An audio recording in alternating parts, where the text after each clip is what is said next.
procès à Papa Vital Kamerhe, docteur, président national de l'UNC, et un procès politique. On a dit maman. Bana poto Vital Kamerhe va condamner injustement. Jusqu'à présent, tout cas, on a preuve que l'exhibition était négo Vital Kamerhe. Akena ko donner biloko ya batonga banda kunda moza na kachach bana moza na kase mais si je connais Vital Kamerhe sans toutefois atteindre l'inspecteur judiciaire bangi ta sur le terrain bangi na kota la siriellement baloba montant ya yibi baloba montant ya détourné. Mais 57 millions les années pas ya jama. S'il vous plaît, il n'y a pas de preuve, mais comment fais-tu que mon preuve de ça va mettre en justice, va condamner 20 ans de prison? Le copain a rébellion.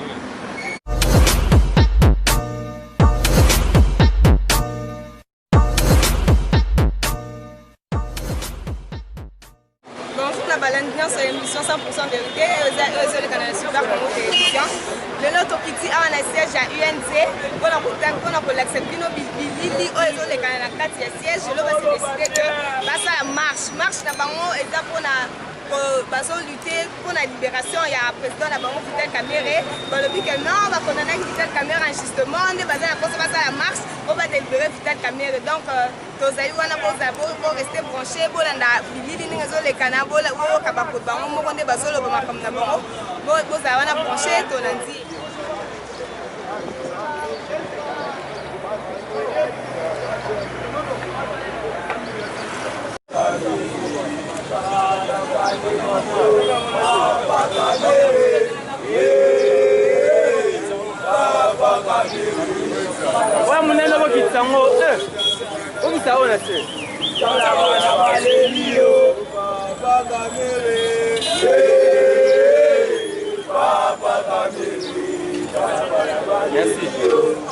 personnalité indépendante, leader et puis camériste. Indépendamment, il y a parti politique INC. Mais vous voyez que pour constater la terrain que dans l'UNC, alors ils ont été initiative de l'association Bayepé pour que ça m'oute. Tina ya mukolo lelo ndenge toyoki epa ya association ezali pona kosenga justice. Tina ya bango kotambola pona kosenga justice yango biso tozali ko accompagner bango bonga nazali moko ya ba INC moko ya ba Kamerhe Makila. Procès à Papa Vital Kamerhe, docteur, président national de l'UNC, ezali procès politique. On a dit maman na likambo tali crime esengi bala kisayo otika kelembo na wapi ozwaki mbongo wapi na oyo etali détournement ya mosolo ya mboka balobi fo lekala maboko na ngonga moko soki totuni ba congolais ba kino en particulier tata Kamerhe tata ya INC ayibi boni réponse ezali kokambwisa biso tomoni biso nyonso ndeko Blackner oyo asimbaki mosolo directeur général ya Safikas oyo ye aza charge de choses de mouton balibere ye donc tozali na eliki ya tata Kamerhe oyo asimbi mbongo te oyo asalaki kaka mokolo to na mikando esimamaki mokonzi ya mboka Félix Tshisekedi oyo napesi mbote mpona impulsion état de droit oyo biso mpe tozali na kati na état de droit Kamerhe azali kobaya moto te baparti politike oyo bazali koprofite mpo akosila te akomema mayele te mpona mboka bakoba na kosala mwa complot mpo badingisa ye ekosimba te tala etina wana UNC na baassociation basympathiseur ya Papa Kamerhe batelemi dosa na Congo mobimba walungu etelemaki goma suki pa Congo Ituri Mai Ndombe Kinshasa tokotelema mboka mobe mpona koloba ete injustice kaka na Kamerhe mpona Kamerhe te injustice mpona congolais mobimba esina na mboka Papa Kamerhe ezali mingi ya kopesa ayiba te président assemblée nationale ayiba te ministre kotika je wana kongola fungoli miso omongi Papa Kamerhe kati na biso bamama batata bazali bakobelela Papa Kamerhe abima komilili bazali banda innocence nakonje moto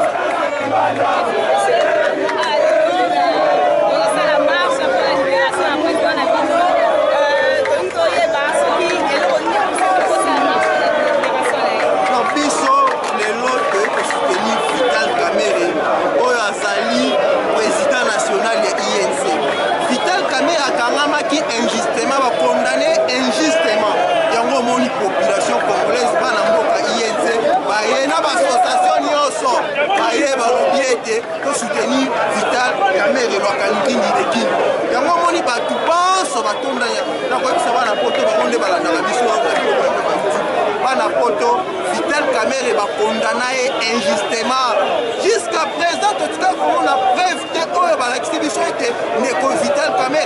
tourné.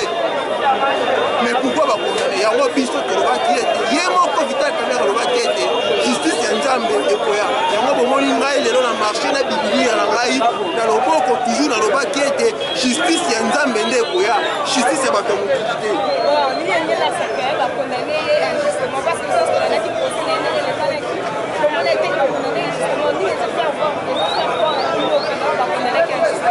Mais le monde a déjà compris, madame. Balakisi te esika yo Kamerhe azwi autant. Balakisi biso te.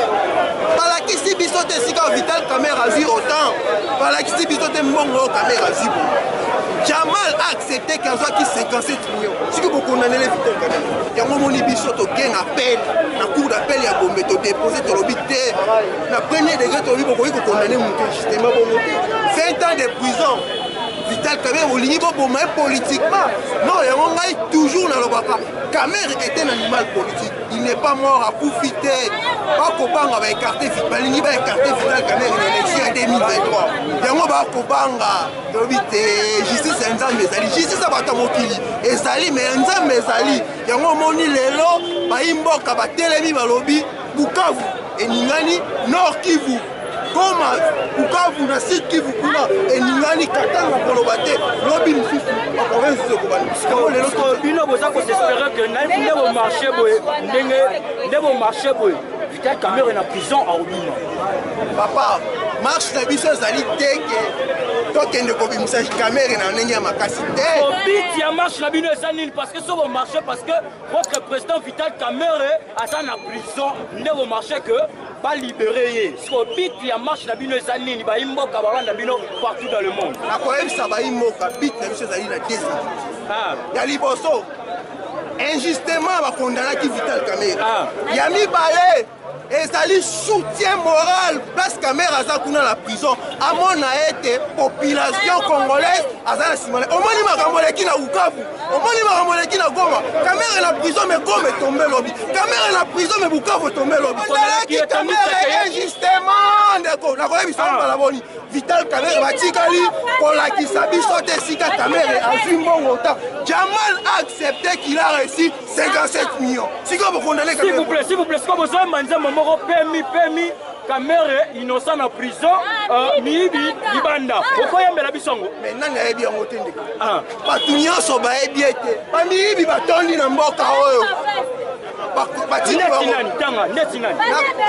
kotombe na piège na yo te ndeko nayebisi yo Kongo yo oyebi nga nayebi bakongolais bonso bayebi bamiyibi bazali badossier eleki ebele na mboka Kamerhe azali kobai na bango te babanda ke babeta ye na lutonga soki esimbi apres bakobeta bato mosusu yango tolobi boye condamnation ya Vital Kamerhe ezalaki injustement peuple akoromprendre yango tala mide avocat mindele oyo balingaki baya lobby baboyi kopesa bango visa kuna na France makambo oyo tokondamnaki epoka ya Kabila tobandaka komona yango tokomi komona yango lelo tolobi te kotika yango na mboka Vital Kamerhe olibere ye pourquoi on est pour écarter pour l'élection 2023? Bon, est-ce que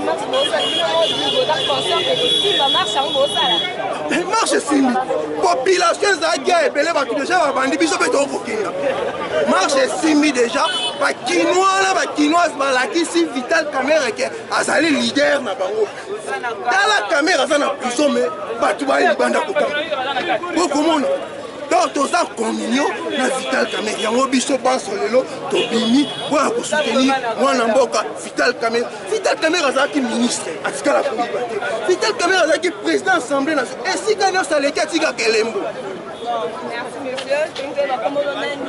Comment na ngai Junior Diofa nazali coordonnateur ya cellule ya recrutement et implantation siège na biso ezalaka chaque mercredi tozalaka na réunion 1 à 17h.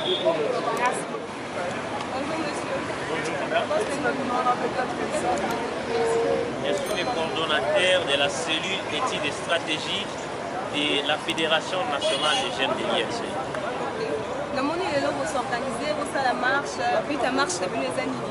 Bita marche na biso ezali ete tosenga procès équitable na mwana mboka Vital Kamerhe oyo azali victime ya complot politique. Il y a un certain nombre d'individus oyo balingi te président de la République a réussir mandat na ye yango wana bazali kosala nyonso balongola ye na pembeni na ye. Est-ce que vous êtes convaincu que marche pour ça aussi, mais puis bon, non, nous avons pleinement la foi que justice ya solo ekosalema parce que biso INC tozali bato oyo totosaka mibeko soko olandi malamu awa confinement eyalaki omonaki biso na balabala parce que tozali bato oyo tozali kotosa mibeko ya mboka tozali kotosa maloba ya président de la république na nzela wana nde tozelaki déconfinement esila bongo soki esili to réclamer un procès équitable na mwana mboka Vital Kamerhe parce que na kolanda procès wana ebandeli ti suka asengaki bango oyo ayebi ke asinyaki esika oyo ayebi ke Kamerhe azalaka na complot aya na mukanda wana oyo ye moko alobaka pièce contre pièce na république na parti civile bazangaki ba pièce ekomaki débat ya ba fleur ya ba lettre d'amour. Mais bien non, non, va condamner injustement. Tout le monde a suivi le procès qu'il a destiné à 48 millions. Pour le procès à 100 jours. Mais comment est-ce que vous dites qu'on l'a condamné injustement si longtemps qu'il a détourné cet argent? Merci na mutuna parce que bato nyonso oyo balandaki procès wana bayebi malamu ndenge makambo elekaki parce que mutuna ya yambo batunaki mwana mboka Jamal, est-ce que yo ozwaki mbongo boni? Jamal andimi nga nazwaki 57 millions. Kasi soki Jamal andimi azwaki 57 millions. Na mibeko balobi infraction ezalaka personnel. Soki Jamal andimi azwaki 57 millions. Siko mwana mboka Kamerhe aye kosala nini na kati. Deuxièmement, babi azwaki 57 millions. Même 57 millions bandako ezotonga masikawa. Nga nazali mtotongaka nazali ingénieur en domaine en bâtiment et construction soko landi makambwana okotala ke makambu ya kolandela mutu adetourne mbongo ezalaka te ndeko Jamal soko bakolanda ye pona retard de travaux et non pona détournement parce que misala ti sikoyo ezali kosalema siko ndenge nini bakoloba montagne nyonso oyo azwaki adetourne na kantiachi bandako ezali déjà na nombre ya plus de 211 maisons habitables. Kananga misala ezali kosalema biloko mususu ezali na poro awa na Matadi ekangami po l'État asali nanu ba devoir na ete sikoyo tokoloba mbongo boni adetunaki ezali 57 millions siko bandako wana etongami na mbongo nani ya Jamale ya mwasi na ye ubie ya nani.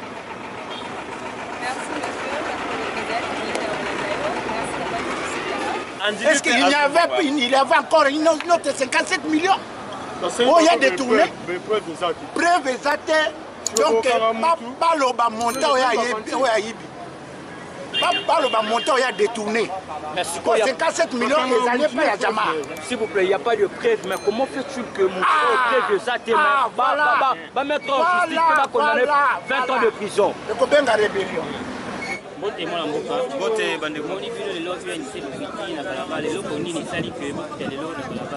Soki lelo INC tokiti na balabala ezali d'abord pour témoigner soutien et attachement à la président national na biso honorable Vital Kamerhe oyo azali détenu depuis plus de 3 mois na prison centrale ya Makala illégalement et azali condamné injustement suite à une injonction eutaki na officine politique lelo basigno ebele ezali kolakisaki mwana mboka Vital Kamerhe azali innocent tozelaki na premier degré bapesa biso bapreuve bapesa biso te. Chaque fois que honorable Vital Kamerhe va par rapport à Mbongo ya 57 millions, oh Jamal andima ikende mutazwaki honorable Vital Kamerhe azali ko présenter Mikanda mais bango Mikanda ezali te banda website biso kaka bayokaki ezalaki non makambo ko samba ezarane likambo preuve. Donc pour la preuve ezali te mais ba juge ba condamnaki quand même à tokeli na second degré na appel. Et loko tokosenga normalement signification ya marche ya lelo de la soutien aux ko pesa na mokonzi ezali pe pour interpeller ba juge basala musala bango ndenge sengi parce que dans le poto balobaka lorsqu'il n'y a pas perspective claire de condamnation on place l'affaire sans suite. L'état de droit ezali karaté condamnation ya coupable, état de droit ezali pe acquittement ya ba innocent. Donc face à absence ya ba preuve, face à contradiction tout le monde qui au sein ya ba témoin donc eloko justice congolaise il faut que ça les acquis ka ko acquitter mon mboka Vital Kamerhe mais ba acquitta qui était suite à l'injonction de l'officier politique, yango a toqué un appel, le pôle a tozali bateau to respecter la justice, to respecter la mobile, to la procédure tina souka pour que mon amboka Vital Kamerhe aswa libération naie aswa acquittement naie a regagné parti naie UNC a regagné ba service naie a celle déjà mboka malamu donc biso tozali serein tozali tranquille message tozalaki nango lelo ezalaki mibale te misatu te message ya lelo ezalaki kaka apporter soutien à honorable Vital Kamerhe et pour interpeller justice congolaise cette fois-ci basala malamu be message na biso tokotinda sous son excellence monsieur le président de la république ou azali magistrat suprême. De la même manière, à Salaki na dossier ya ba sénateur ya IDPS abengaki président cour constitutionnel pour yeba makambo sikoti désordre ndenge nini. Le col azali magistrat suprême a voulu faire la même chose dans le dossier honorable Vital Kamerhe pour que Bosolo eyebana pour que batu bazala rétabli na batu na bango. Donc pour qu'il n'y ait pas quatre chemins tous allez serein, tous allez confiants. Par erreur, par faute, le juge à premier degré va commettre qui vous allez conseiller à la juge appel, va répéter en motif. Voilà un peu réclamation de son emploi. Pourquoi vous avez ce qui tola dit jaune bleu et sali pour symboliser le combat pour l'état des droits, notre combat pour la justice, mais pour condamner l'instrumentalisation de la justice. Voilà la signification de la tenue. Pour que vous allez pièce contre pièce, super vous allez l'état des droits, ça dépend de notre mais l'essentiel les alliés messages les alliés captés par congolais les lots baligés état de droit baligés justice solo baboy justice oyo ezaka instrumentalisé par les politiciens yango tozali côté les mela yango te biso tokundela ki na cash et le mona président Fachi donc cette fois-ci tozozela makambo esala malamu makambo esala selon la loi selon les principes ndenge bazusi bayekola ki na kilasi voilà un peu notre conviction par rapport à l'état de droit. Merci. Bonjour monsieur. Bonjour. Tomoni le kombo na onani? Comment on a de Kodiga Soulengi Nazali Kamerhe Sebi Nazali communicateur à UNC. Tomoni bino lelo ba UNC bo sali boza la marche lelo mais to ebite bit ya marche na bino ezani. Non, on a konninga na rectifier question na yo ezali bata UNC te ezali association o ezali unis autour ya UNC na autour ya mboka Vital Kamerhe neto sangana kina ba Kamerhe pona ko marcher ya koloba non na injustice koloba non na main noire oyo na procès ya mwana mboka Vital Kamerhe. Donc on a qui na procès ndenge mwana Vital Kamerhe asambaki mutu oyo azwaka mbongo kotunga bandako ezalaki monsieur Jamal azwa mbongo aloba ngai monsieur Jamal mbongo oyo nazwa na pesa yango bakolaborateur na ngai précisément na mboka Turquie bisika bazali mais ekokama tomoni juge akei kokondane Vital Kamerhe ndeko bine dossier Vital Kamerhe dossier moko ezali vide bagele mwana mboka Vital Kamerhe ndeko muima oyo azwa mbongo po te adedone biloko muima azwa mbongo muima azwa akende kodone biloko ya batonga bandako ndango eza na kachachi bandako eza na kasai mais juge akondane Vital Kamerhe sans toutefois atina inspecteur judiciaire bagita sur le terrain bakende kotala si réellement bandako eza na kasai si réellement bandako eza na kachachi si réellement ba conteneur est clairement na port de Salam atina ba tout mais akondane Vital Kamerhe yango ça biso passe mingi nde ba association totamboli pour kosenga akitima mwa Vital Kamerhe na poso yo avec kosamba lelo message nini ozopesa na baimbo kanyoso balanda bino partout dans le monde na kopesa message to boy justice à deux poids deux mesures to boy main noire oyo eza na sima dossier oyo tomonaki ndeko platinaire oyo azalaki na même dossier ya procès ya programme à 100 jours ya ça de mouton bauti koakite oyo azali américain mais pourquoi siko Vital Kamerhe na ndeko Jamal bakonane bango donc Kamerhe azali koba ya bapolitien te Kamerhe azali marchandise ya bapolitien te tokosenga kaka akitima mwana mboka Vital Kamerhe après procès oyo kosala na niveau ya appel et puis biso tozali kaka si moment Vital Kamerhe tozali kostenir ye merci matoni mingi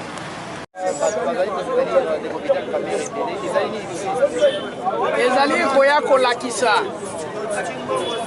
soutien na biso derrière les pacificateurs Vital Kamerhe Lwakaningini mwana mboka ya solo oyo abundeli mboka oyo banda bambula na bambula na kati ya bareconciliation na kati ya ko-instaurer état de droit na démocratie na kati ya mboka oyo sikoyo biso toboyi bakosela ye makambo ya lukuta batuba oyo bato bazokopanza sango ya mabe ayibaki mbongo pendant que moto oyo azwaki mbongo na ye andimi nga nazwaki mbongo na nga bapesaki sikoyo moto oyo andimi mbongo aliaki bokokende kokondane moto oyo aliaki mbongo te moto azokotongela biso bandako bamilitaire bapolisier na biso alobi nga nazwaki mbongo mpona tonga mais botika ye asilisa comme ça bolanda ye moto oyo andimaki ke na solo na nazwaki mbongo na ngai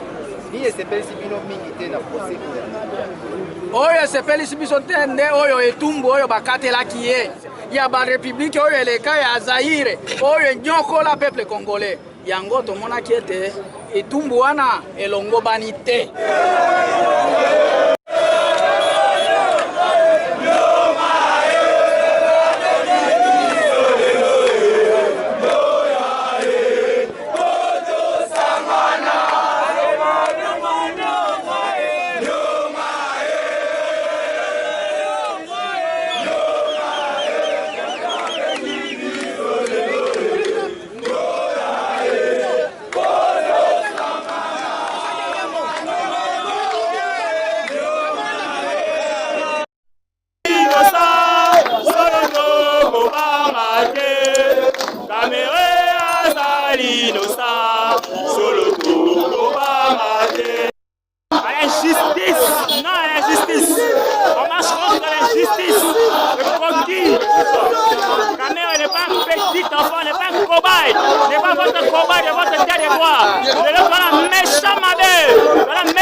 Merci de bien vous avez branché sur Super Congo Télévision, abonnez-vous, vous abonnez massivement, vous allez vous abonner, pour partager votre vie les autres Kanamboka, pour la réalité des Canada.